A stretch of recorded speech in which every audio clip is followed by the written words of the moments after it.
आज जिस समय लोग घरों से नहीं निकलते थे, जिस समय हमारे क्षेत्र के जिम्मेदार जनप्रतिनिधि घरों में छुपे थे, उस समय मैं इन बस्तियों में लोगों की मदद करने आता था। बताओ सही बात है कि नहीं?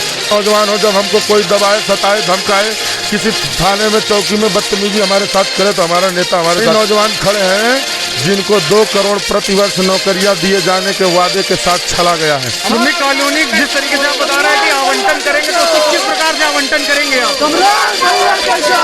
देखिए ऐसा बोले ना, श्रमिक कॉलोनी का आप आवंटन की बात कर रहे हैं, जो प्रमुख मुद्दा है। चुनावी रथ आ चुका है गोविंद नगर की विधानसभा, और हम आ चुके हैं सम्राट विकास के पास। जानते हैं इस बार वो जनता से क्या अपील करना चाहते हैं।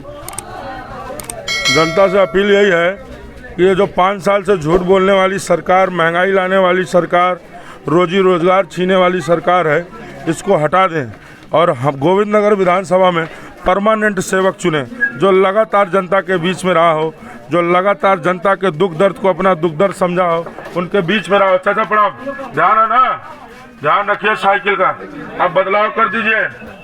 हाँ ना, ये इन्होंने केवल झूठ बोला 5 साल। भैया नमस्कार, ठीक है साहब, मदद करिएगा। आपके चुनाव के मुद्दे क्या रहने वाले हैं? ये देखिए, ए सुन जाओ, ए रुक जाओ भाई, रुक जाओ, रुक जाओ, ए रुक जाओ, रुक जाओ, रुक जाओ। देखिए, चुनाव के मुद्दे आप पूछ रहे हैं, हम लोग सरोजिनी नगर में हैं, बस्ती में। चाचा नमस्कार, राम राम। ये देखिए, ये देख लीजिए, आप अगर विधायक बनते हैं तो बस मात्र 2 कदम दूरी चलिए, वो खंभे, वो तार बिजली के देख लीजिए, और बिजली का तार जमीन पे है कि कहाँ है देख लीजिए जरा।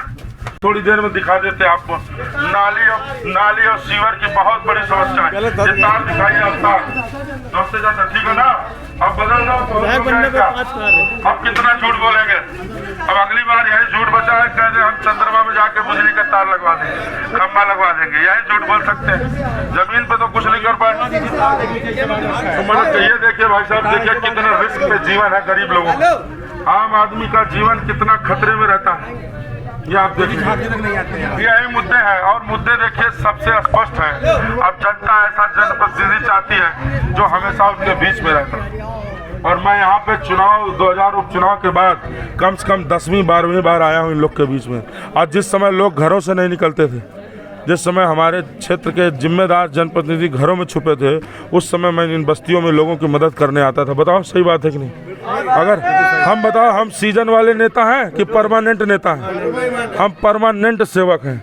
आज गोविंद नगर की जनता परमानेंट सेवक चुनने जा रही है। क्या फ़ायदा उनको ऐसे व्यक्ति को चुनने को जिनको रात में फ़ोन कर दो तो ठंड लग रही हो, कोरोना पकड़ लेगा? नौजवान को तो ये चाहिए कि ऐसा नौजवान हो, जब हमको कोई दबाए, सताए, धमकाए, किसी थाने में चौकी में बदतमीजी हमारे साथ करे, तो हमारा नेता हमारे साथ खड़े हो जाए। तो आप खड़े रहेंगे? हम खड़े होते रहे और आने वाले समय में खड़े रहेंगे, ये विश्वास है, ये विश्वास है, ये विश्वास है। आप जनता के साथ अगर विधायक बनते हो तो साथ खड़े होंगे फिर? क्योंकि अक्सर देखा जाता है कि विधायक बनने के बाद लोग सड़कों पे फिर नहीं उतरते, फिर वो बैठ जाते हैं। देखा, एक चीज़ बता दें, बड़ी स्पष्ट बात, हमारे सामने जो लोग चुनाव लड़ रहे हैं, हो सका तो किसी को नाली खड़ंजा का एस्टीमेट भी देखना पड़ता हो, किसी का फैक्ट्री का हिसाब भी लिखना पड़ता हो। यहाँ कोई दूसरा काम नहीं है। यहाँ सुबह से निकल कर आम जनता के बीच में रहना है, नौजवान साथियों के साथ रहना है, उनके मुद्दे को उठाना है, जनता से जुड़े हुए मुद्दे। हम क्या किया? हमने लगातार सरकार को जगाने का काम किया है। जिस सड़क पे हमने धान लगाया था ना, उस सड़क में भारतीय जनता पार्टी के नेता आपस में ही झगड़ा कर लिए। उस मेयर ने कहा हम ले आए, विधायक ने कहा हम ले आए, सांसद ने कहा हम ले आए। तब फिर नगर निगम के अधिकारियों ने 33 नारियल मंगवाए और 33 नेताओं से फोड़वाया, तब जाके अभी सड़क कंप्लीट नहीं हुई है। कौन जगाया था वहाँ पे? इतना बड़ा बड़ा कांड हुआ इंटरनेशनल, हमारे यहाँ संजीत अपहरण कांड, मनीष गुप्ता हत्याकांड, कौन आया आगे? किसने परिवार को मदद दिलाई? अगर विपक्ष के लोग, हम लोग वहाँ उनके दरवाजों पर। आज देश के नौजवान खड़े हैं आपके साथ, तो आपको क्या लगता है कि अगर सरकार आती तो नौजवानों को रोजगार के लिए क्या करेगी सरकार? वही नौजवान खड़े हैं जिनको 2 करोड़ प्रतिवर्ष नौकरियां दिए जाने के वादे के साथ छला गया है। वही छले हुए नौजवान आज हमारे साथ हैं। उम्मीद भरी निगाहों से अखिलेश यादव जी की तरफ देख रहे हैं। अखिलेश यादव जी ने कहा जैसे सरकार बनेगी, पहली कैबिनेट में निर्णय लेंगे, 22 लाख नौजवानों को नौकरी देंगे। 22 लाख नौजवान। पहले चरण में कितनी सीटें आ रही हैं आपकी? पहले चरण में कितनी सीटें आ रही हैं आपकी? पहले चरण में देखो एकदम सुपाड़ा साफ है भाजपा का। और देखो एक बात और बता दें, बहुत लोग नहीं कहते हैं, डरते होंगे। सच्चाई ये है कि ये जो प्रतिबंध लगाया गया था रैलियों पे, रोड शो पर, उसका सिर्फ कारण यही था कि रास्ते रास्ते में गांव-गांव में जुतियाए जा रहे थे, गांव-गांव से भगाए जा रहे थे भाजपा के नेता। सही बात। भाजपा तो बड़े दावे कर रही है लॉ एंड ऑर्डर उनका बहुत अच्छा है, और आपकी सरकार आती तो लॉ एंड ऑर्डर उतना अच्छा नहीं रहता है। लॉ एंड ऑर्डर तो उन्नाव में लोगों ने देखा लॉ एंड ऑर्डर कितना अच्छा था, हाथरस में भी देखा लॉ एंड ऑर्डर कितना अच्छा था। हमारी गोविंद नगर विधानसभा में बर्रा में देखा लॉ एंड ऑर्डर कितना अच्छा है। मनीष गुप्ता का हत्याकांड हुआ, दिख गया लॉ एंड ऑर्डर कितना अच्छा है। हम लड़ाई लड़ने वाले थे, मेरे फोन सर्विलांस पे थे, प्रशासन हमको टारगेट पे रखी थी, हमने कहा लेकिन झुकेंगे नहीं, हम लोग झुकने वाले नौजवान नहीं हैं। किसानों के मुद्दे पे आप क्या अपनी बात रखना चाहते हैं? देखिए, हम खुद ही किसान के बेटे हैं, हमारे घर में आज भी खेती किसानी होती है। और किसानों को मुद्दे की बात करें तो बताओ, आज़ादी के बाद पहली बार किसानों की जो DAP की बोरियां आती है उसमें 5-5 किलो की चोरी हो गई कि नहीं हो गई इस सरकार में? अखिलेश जैन की जोड़ी कितने सीटें ला रही है इस बार यूपी में?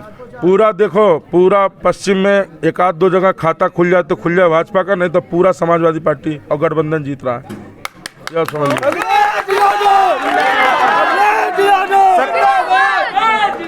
सरकार बनने के बाद 5 प्रमुख आपकी कौन सी ऐसी चीजें रहेंगी जो सरकार में आते ही आप पहले करेंगे? सरकार में आते ही, क्योंकि हमारी विधानसभा में मलिन बस्तियां ज़्यादा हैं, वहाँ सीवर और पानी की बड़ी समस्या है, उससे लोगों को निजात दिलाएंगे। उसके बाद श्रमिक कॉलोनियों में रहने वाले लोगों को उनका मालिकाना हक दिलाएंगे। और जो नौजवान अब बेरोजगार हुआ है काफ़ी संख्या में, सरकार की कुप्रबंधित व्यवस्थाओं की वजह से जो फैक्ट्रियाँ बंद हुई, फैक्ट्रियों में एम्प्लॉयमेंट जो 500 फैक्ट्री में जहाँ पे काम करते थे लोग, वहाँ 200 कर रहे हैं, 100 कर रहे हैं। ऐसे जो नौजवान हैं उनको रोजी रोजगार दिलाने का काम करेंगे।